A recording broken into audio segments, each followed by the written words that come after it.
بسم اللہ الرحمن الرحیم۔ بیان کیا جاتا ہے کسی شخص نے کسی دوست سے 3000 دینار قرض لیا اور واپسی کی تاریخ مقرر ہو گئی، مگر ہوتا وہی ہے جو اللہ تعالیٰ کو منظور ہوتا ہے۔ ہوا کچھ یوں کہ اس شخص کا کاروبار دیوالیہ ہو گیا اور وہ بالکل کنگال ہو کر رہ گیا۔ قرض دینے والے نے مقررہ تاریخ پر پہنچ کر قرضے کی واپسی کا مطالبہ کیا۔ اس مقروض نے معذرت چاہی کہ بھائی میں مجبور ہوں، میرے پاس کوئی چیز نہیں ہے۔ قرض دینے والے نے قاضی کے ہاں دعویٰ دائر کر دیا۔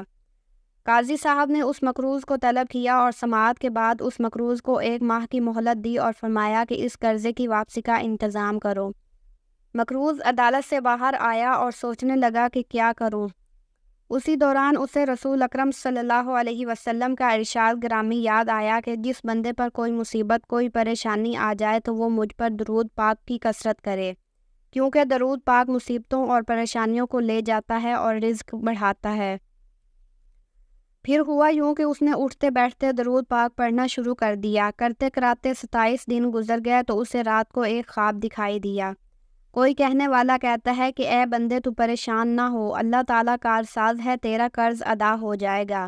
تو علی بن عیسیٰ وزیر سلطنت کے پاس جا اور جا کر اسے کہہ کہ قرض ادا کرنے کے لیے مجھے 3000 دینار دے دے۔ فرمایا کہ جب میں بیدار ہوا تو بڑا خوش ہوا کہ پریشانی ختم ہو چکی، لیکن پھر یہ خیال آیا کہ اگر وزیر صاحب کوئی دلیل یا نشانی طلب کریں تو میرے پاس کوئی دلیل نہیں ہے۔ وہ صاحب فرماتے ہیں کہ دوسری رات ہوئی اور بستر پر گہری نیند میں سویا تو قسمت جاگ اٹھی، مجھے آقا دو جہاں صلی اللہ علیہ وسلم کا دیدار نصیب ہوا۔ حضور صلی اللہ علیہ وسلم نے بھی علی بن عیسیٰ کے پاس جانے کا ارشاد فرمایا۔ جب آنکھ کھلی تو خوشی کی انتہا نہ رہی، لیکن پھر یہ خیال آیا کہ اگر وزیر صاحب کوئی دلیل یا نشانی طلب کریں تو میرے پاس کوئی دلیل نہیں ہے۔ تیسری رات پھر نبی اکرم صلی اللہ علیہ وسلم تشریف لاتے ہیں اور پھر حکم فرماتے ہیں کہ وزیر علی بن عیسیٰ کے پاس جاؤ اور اسے یہ فرمان سنا دو۔ عرض کیا کہ یا رسول اللہ صلی اللہ علیہ وسلم، میں کوئی دلیل یا علامات چاہتا ہوں جو کہ اس ارشاد کی صداقت کی دلیل ہو۔ یہ سن کر حضور صلی اللہ علیہ وسلم نے فرمایا کہ اگر تجھ سے کوئی علامات دریافت کرے تو کہہ دینا کہ اس کی سچائی کی علامت یہ ہے کہ آپ فجر کی نماز کے بعد کسی کے ساتھ کلام کرنے سے پہلے درود پاک کا تحفہ دربار رسالت صلی اللہ علیہ وسلم میں پیش کرتے ہو، جسے اللہ تعالیٰ اور کرامن کاتبین کے سوا کوئی نہیں جانتا۔ یہ فرما کر سیدہ دو عالم صلی اللہ علیہ وسلم تشریف لے گئے۔ کہتے ہیں کہ میں بیدار ہوا، نماز فجر کے بعد مسجد سے باہر قدم رکھا اور آج مہینہ پورا ہو چکا تھا۔ میں وزیر صاحب کی رہائش گاہ پر پہنچا اور وزیر صاحب سے سارا قصہ کہہ سنایا۔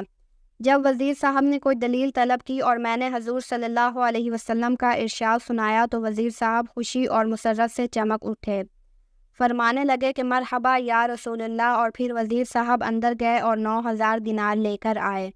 ان میں سے 3000 گن کر میری جھولی میں ڈال دیے اور فرمایا کہ یہ 3000 قرضے کی ادائیگی کے لیے ہیں۔ پھر 3000 دینار اور دیے کہ یہ تیرے بال بچے کا خرچ، اور پھر 3000 اور دیے اور فرمایا کہ یہ تیرے کاروبار کے لیے ہیں۔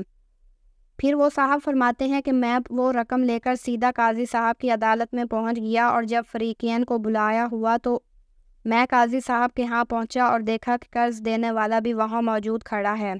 میں نے 3000 گن کر قاضی صاحب کے سامنے رکھ دیا۔ اب قاضی صاحب نے سوال کر دیا کہ بتا تو اتنی دولت کہاں سے لے کر آیا ہے، حالانکہ تو مفلس اور کنگال تھا۔ انہوں نے سارا واقعہ بیان کر دیا۔ قاضی صاحب یہ سن کر خاموشی سے اٹھ گئے اور گھر سے 3000 دینار لے کر آ گئے اور فرمایا کہ ساری برکتیں وزیر صاحب ہی کیوں لوٹ لیں، میں بھی اسی سرکار کا غلام ہوں، تیرا یہ قرضہ میں ادا کرتا ہوں۔ جب صاحب دین قرض والے نے یہ ماجرا دیکھا تو وہ بولا کہ ساری رحمتیں تم لوگ ہی کیوں سمیٹ لو، میں بھی ان کی رحمت کا حقدار ہوں۔ یہ کہہ کر اس نے تحریر کر دیا، میں اس کا قرض اللہ جل جلالہ اور رسول صلی اللہ علیہ وسلم کے لیے معاف کر دیا۔ اور پھر مقروض نے قاضی صاحب سے کہا کہ آپ کا شکریہ لیجئے، اپنی رقم سنبھال لیجئے۔ تو قاضی صاحب نے فرمایا کہ اللہ تعالیٰ اور اس کے پیارے رسول صلی اللہ علیہ وسلم کی محبت میں جو دینار لایا ہوں وہ واپس لینے کو ہرگز تیار نہیں ہوں، یہ آپ کے ہیں، آپ لے جائیے۔ تو میں 12000 دینار لے کر گھر آ گیا اور قرضہ بھی معاف ہو گیا۔ یہ برکت ساری کی ساری درود پاک کی ہے۔ سبحان اللہ۔